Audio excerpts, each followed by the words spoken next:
Today I am going to do fourth sum of exercise 13.3 probability class 12. So let's do it. In answering a question on multiple choice test, a student choose either knows the answer or guesses. अगर student multiple choice question attempt करता है उसको जहाँ answer पता होता है या वो सिर्फ गेस ही करता है. ठीक है, पहले हम यहाँ से E1 E2 इवेंट्स बना ही सकते हैं ना. E1 इवेंट हम यहाँ पे लिख लेते हैं, he knows the answer.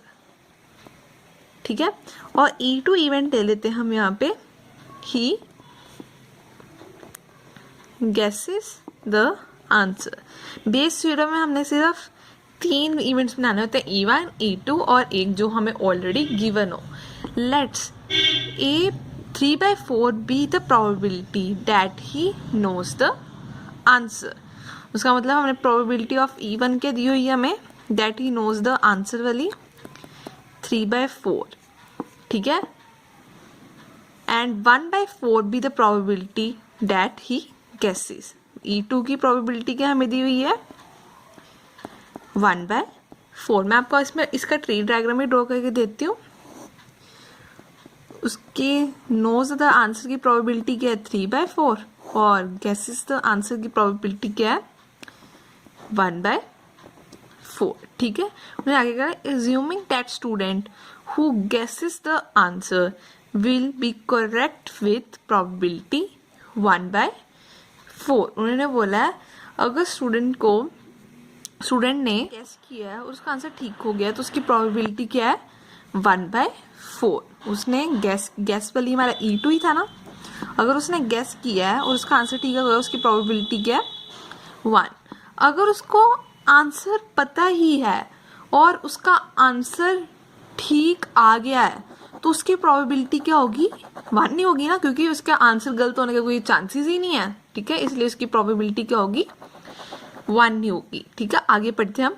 What is the probability that student knows the answer given that he answered it correctly? अब हमारे पास given वाला एक आ गया. given वाले को हम कौन सा इवेंट लेते हैं A इवेंट. given में हमें गया that he answered it correctly, तो हम लिख लेते हैं he answered it correctly.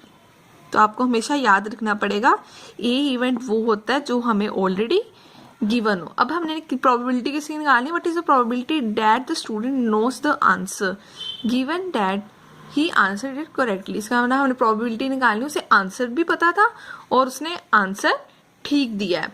ठीक है, if he knows the answer की प्रोबेबिलिटी हमने that he knows the answer, कौन सा इवेंट है इवन, और उसका आंसर ठीक भी हो गया है तो वो कौन सा है ए इवेंट. तो अब अपने क्या निकालना है, उसे आंसर पता है और उसका आंसर ठीक भी हो गया है. तो ही नोज द आंसर की प्रोबेबिलिटी क्या है, पहले हम इसको फॉर्मूले के ही नोज द आंसर और उसका करेक्ट भी हो गया है. अब हम नीचे क्या लिखेंगे, सारी प्रोबेबिलिटीज करेक्ट होने की. ठीक है, तो उसे आंसर पता था और उसे करेक्ट भी हो गया ऊपर वाला ही. और नीचे और कौन सी आएगी, उसने आंसर को गेस किया और उसका आंसर करेक्ट भी हो गया. वो कौन सा है प्रोबेबिलिटी ऑफ A/E2.